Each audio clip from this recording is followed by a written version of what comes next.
मृत्यु का डर तो मृत्यु से भी खतरनाक होता है। कई बार डर हमें मार देता है और कई बार डर हमें बचा भी लेता है। यह व्यक्ति के दिमाग पर निर्भर करता है कि वह डर को किस तरह से लेता है। कहते हैं कि मन के हारे हार है, मन के जीते जीत। आइए जानते हैं डर के संबंध में 3 कहानियों के बारे में जो हमें प्रेरित कर सकती हैं। पहली कहानी है कि अमेरिका में एक कैदी को फांसी की सजा दी गई तो डॉक्टरों ने जजों से कहा कि कैदी पर प्रयोग किए जाएं। कैदी को फांसी के बजाय जहर देकर मारा जाए, ऐसा ही आदेश हुआ। कैदी को बताया गया कि आपको फांसी नहीं, कल सांप के जहर से मारने का आदेश हुआ है। रात भर कैदी सांप के जहर के बारे में सोचता रहा। सुबह उसे एक कुर्सी पर बैठाकर उसे एक बड़ा जहरीला सांप दिखाया गया। कैदी उसको देखकर कांप गया। फिर उसके हाथ बांधकर उसकी आंखों पर पट्टी बांध दी गई। इसके बाद उसे सांप से ना डसवाकर सेफ्टी पिन जोर से चुभाई गई। आश्चर्य यह हुआ कि उस सुई को चुभाते ही कुछ देर में ही तड़प तड़प कर उस कैदी की मृत्यु हो गई। इससे भी बड़ा आश्चर्य तब हुआ जब पोस्टमार्टम की रिपोर्ट के अनुसार कैदी के शरीर में सांप का जहर पाया गया। डॉक्टरों की टीम ने पुष्टि की कि इस कैदी की मृत्यु सांप के काटने से हुई है। सभी डॉक्टर्स यह देखकर आश्चर्यचकित हो गए और तब यह सिद्ध हुआ कि व्यक्ति का डर क्या कर सकता है। डर के कारण उसके शरीर और मस्तिष्क ने उसी जहर का निर्माण कर दिया, मतलब कि उसके शरीर में उसी तरह के हार्मोन्स निर्मित हुए। लगभग 90% रोग सबसे पहले हमारे मस्तिष्क में ही जन्म लेते हैं। इसी प्रकार हिरन के दौड़ने की क्षमता करीब 90 किलोमीटर की होती है और बाघ के दौड़ने की क्षमता करीब 60 किलोमीटर प्रति घंटा होती है, परंतु फिर भी बाघ अधिकतर हिरन का शिकार कर लेता है। ऐसा क्यों होता है?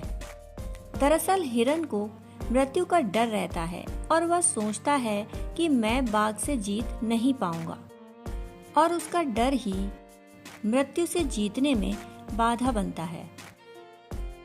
इसी प्रकार तीसरी कहानी है कि एक व्यक्ति ने अपने गुरु से पूछा कि गुरुजी, आपसे कोई पाप नहीं होता, आपको क्रोध नहीं आता और आप सदा प्रेमपूर्ण और शांत चित्त बने रहते हैं, तो इसका राज क्या है?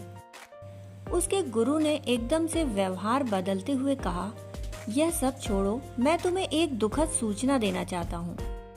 उसने कहा, क्या गुरुजी? गुरुजी ने कहा कि आज से ठीक तीसरे दिन शाम को तुम्हारी मृत्यु हो जाएगी। यह सुनकर तो उसके पैरों के नीचे से जमीन हिल गई। वह रोने लगा। तब गुरुजी ने कहा कि अब तुम देख लो तुम्हें क्या करना है। वह व्यक्ति वहां से चला गया और फिर उसने जिस का भी दिल दुखाया था उन सभी से माफी मांगी। अपने माता पिता, भाई बहन और बेटा बेटी, पत्नी सभी से प्यार करने लगा। पहले दिन तो उसका यही कार्य चलता रहा, माफी मांगना और लोगों से प्यार से पेश आना। दूसरे दिन उसने गरीब लोगों को खाना बांटा और अपने रिश्तेदारों को बुलाकर उन्हें कई उपहार देकर उन्हें भी तृप्त किया।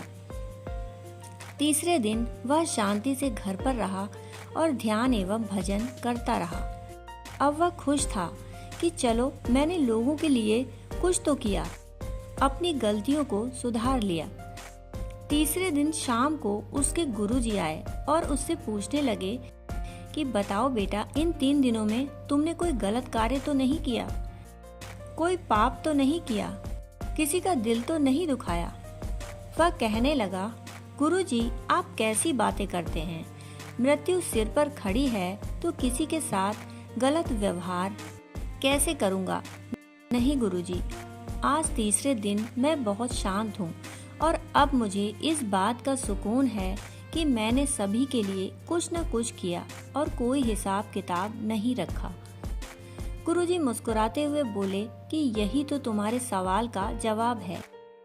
3 दिन पहले तुमने मुझसे पूछा था कि आपसे कोई पाप नहीं होता, आपको क्रोध नहीं आता और आप सदा प्रेमपूर्ण और शांत चित्त बने रहते हैं। इसका राज क्या है? एक ना एक दिन तो सभी को मरना ही है, परंतु तुम इसे गहराई से समझते नहीं और मैं समझता हूँ कि आज जिसे मैं देख रहा हूँ, सुन रहा हूँ, एक ना एक दिन वे सभी मुझसे दूर चले जाएंगे। इसी कारण मुझे क्रोध नहीं आता और मैं सदा प्रेमपूर्ण और शांत चित्त बना रहता हूँ। और तुम इस बात से निश्चिंत रहते हो कि तुम अभी मरने वाले नहीं हो।